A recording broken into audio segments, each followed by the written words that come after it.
That basically is supposed to go right there. And I guess I broke it.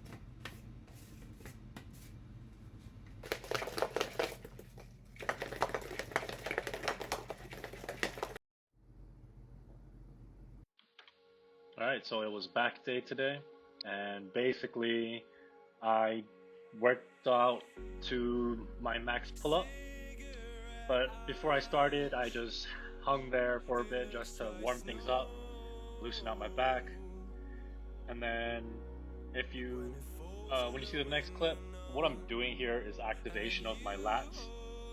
Basically what I do is just do like a downward shrug, and I don't do the full pull. So that just works on activating the lats to allow for a better lat activation when we actually do the pull-up later. Why don't you show your friends when you're having fun? What if it never ends? From there I just started doing my pull-ups and then slowly added weight. As you can see, I'll put the weight of each pull-up on the screen and you can follow along that way. Cigarettes trying to take me home.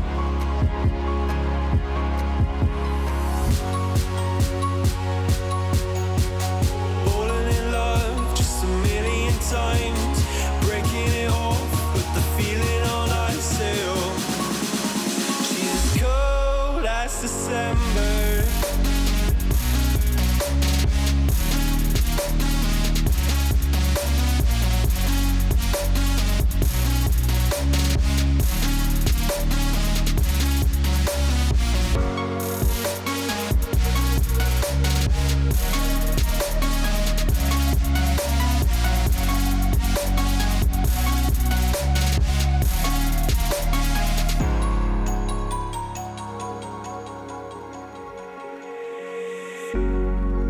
I swear I've seen you before, holding your shoes in your hands, running out that door.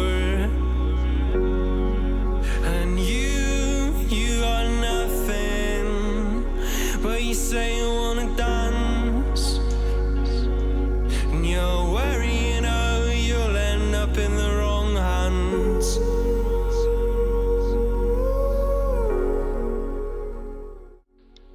After pull-ups I did seated cable rows, and yes, I do use straps when I work on back day because at that moment I'm trying to focus on my back and not on my grip. And eventually if I start doing something heavy, my grip starts to take over and I lose activation in my back muscles. Trying to take me home.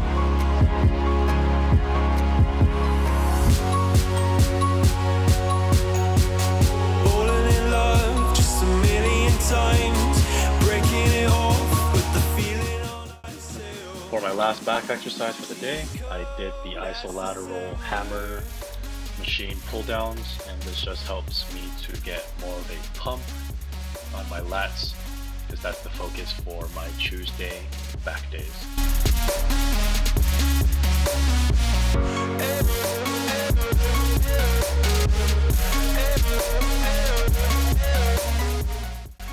Moving on to biceps, I begin with dumbbell hammer curls.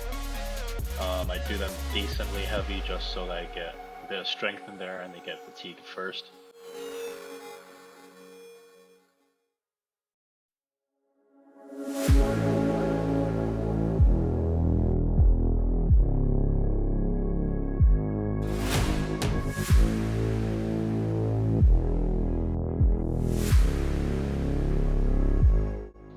From hammer curls, I move on to cable curls, and this is just so that I have a different point of tension instead of dumbbells where it becomes lighter at the top of the movement.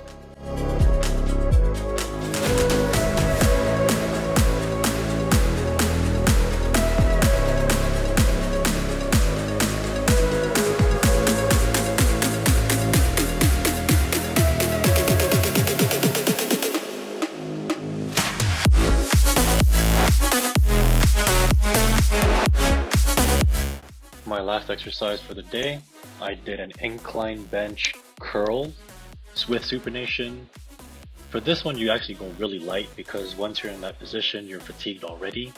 And what you're trying to do is just pump out as many reps as you can. As you can see, I dropped from 20 pounds down to 15 for my last 5 reps because they were so pumped that I couldn't even curl them afterwards. You should try this out if you don't already have it in your repertoire.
Hey Google, set timer for 10 minutes. Okay, 10 minutes. And that's starting now.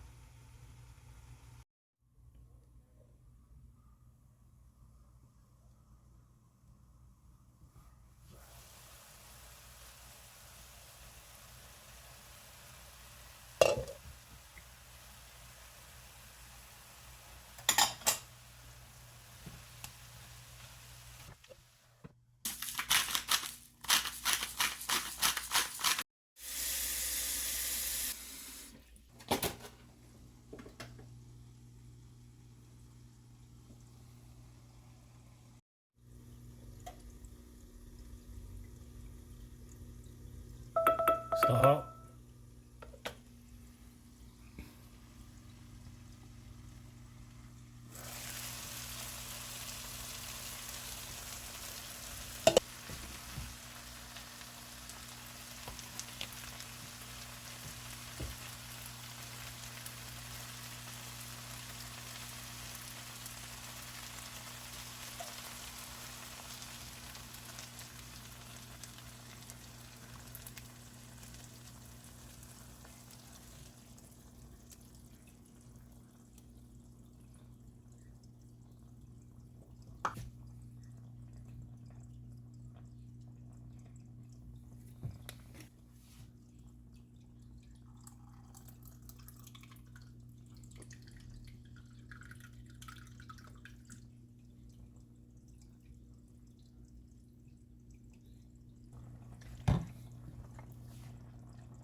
Hey Google, set timer for 8 minutes. 8 minutes. Starting now.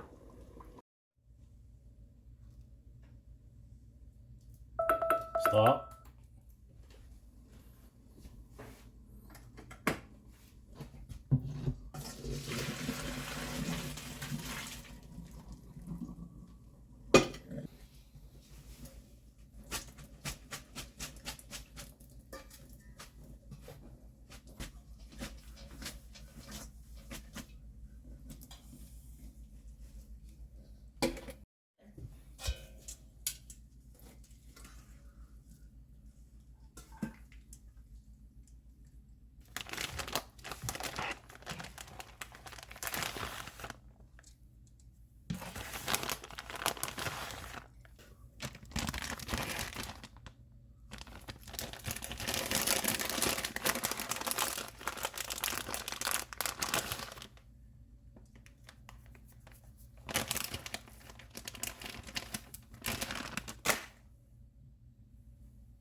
Alright, now it's the next day, and this was supposed to be a chest and tricep day. I was going to do an incline bench, but there was someone on the bench already, so I decided to just move on to some chest activation first. So I did a low to high cable fly, and that just activates more of the upper chest because that's a weak spot of mine, and I was going to work on my upper chest anyway. So I did about 3 sets of 10, I believe, 10 to 12. Lighter weight, but just focused on the activation of the chest.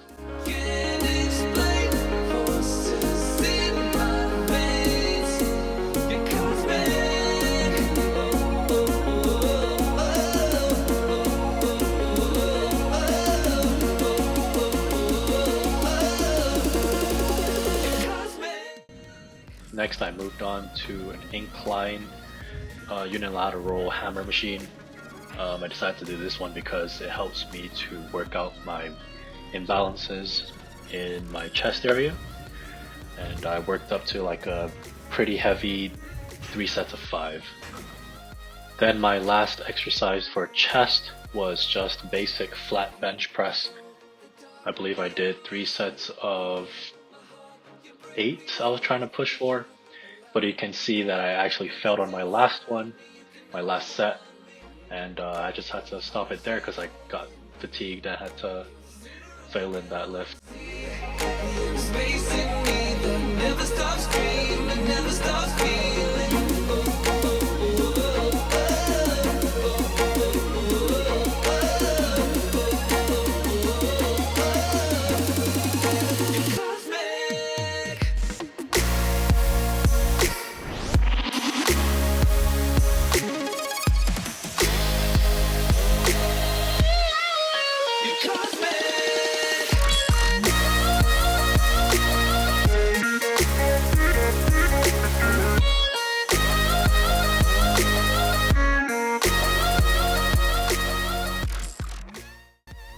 Next was triceps, and I started out with the V-bar, just regular tricep push down.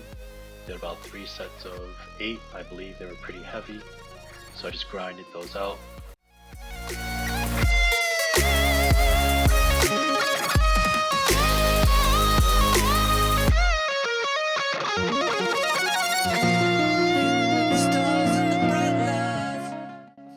When I was finished, I just changed the bar and switched to a reverse grip tricep push pull down, and I upped the rep range to about 12%.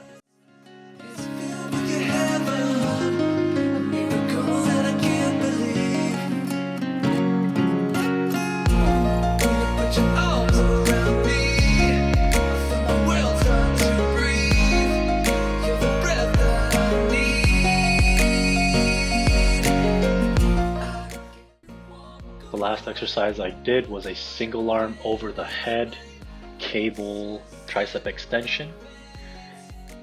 This was quite difficult because I was fatigued already, and also when it got to the end I just couldn't pull it up anymore, so what I did was I just assisted on the way up for the contraction, and then I released it down slowly on the eccentric portion of the lift and that allowed me to still get some good work in and tear some of the muscles so that it can grow.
All right, so about this workout program that I typed up really quickly because a few of my friends asked me whether I could help them out and they were just starting up again. So if you look in the description below, I have it attached there. Basically, this is something close to what I'm doing as well. You split it up, you work out 6 times a week, so you have a lot of volume. It works a lot on strength and also a lot on hypertrophy, like muscle growth. It's up to you which one you really want to do or focus, and you can actually tweak the numbers around here and there. That's pretty much how it is. So Mondays and Thursdays will be legs and shoulders. Tuesdays and Fridays will be back and biceps, and then Wednesdays and Saturdays will be chest and tris. And all of these workouts, I always start out with the more difficult one, the main bigger muscle group, and I always start with a compound movement, meaning that you move more than one joint at a time, just because those usually take more strength and effort, and they also help with strength more. So you get that one out of the way, and then you're more fatigued, and then you're still able to do the other ones because the rest of them are either fewer jointed or they are lighter weight, and you can still do the exercise without hurting yourself if you go to failure. So this is a really brief overview. If you can see it, both of the days are different. For example, if you look at Monday and Thursday, yes, they're both leg and shoulders, but for the first one, it focuses more on the quads for legs, and then when you head over to Thursday, it focuses more on the glutes. So Monday is the anterior chain or the front part of your body, and then Thursday is the posterior chain, the back side. And then for shoulders, it just mixes things up as well, just so that your body's not getting used to the same movement all the time. Same thing for Tuesdays and Fridays. For Tuesdays, I work more on the lats. And then on Fridays, you work more on the middle section, like the rhomboids and the traps. And then for biceps, hammer curls, supinating curls, and just regular non-supinating face up, palm up curls. And then for Wednesdays and Saturdays, for bench, you have to hit all the 3 heads. So there's the upper chest, mid chest, low chest. And so you just work on all of those. So go ahead, take your time, look at it. If you want to use it, go ahead. And I also put 3 little points to take care of, to pay attention to. Like I said before, the rep range is up to you, depending on what your goals are. If you are trying to go for strength, lower the rep range, but then of course, increase the weight. And then if you're just going for, let's say, a burnout, then you just up the rep range, but you lower the weight. All right. And the next, it should be challenging. Like you should be able to push yourself, but at the same time, don't hurt yourself, right? And that goes along with number 3. Don't worry too much about the weight in the beginning if you're just starting. Focus more on your form. If you don't know how to do certain exercises, YouTube and Google is going to be your playground there. There's so many informational videos and articles online. That's pretty much how I started as well. Of course, I had some people help me, but then mainly I learned stuff from YouTube. So yeah, go ahead, take a look. And if you have any suggestions, let me know in the comments below. And hope it helps you guys out.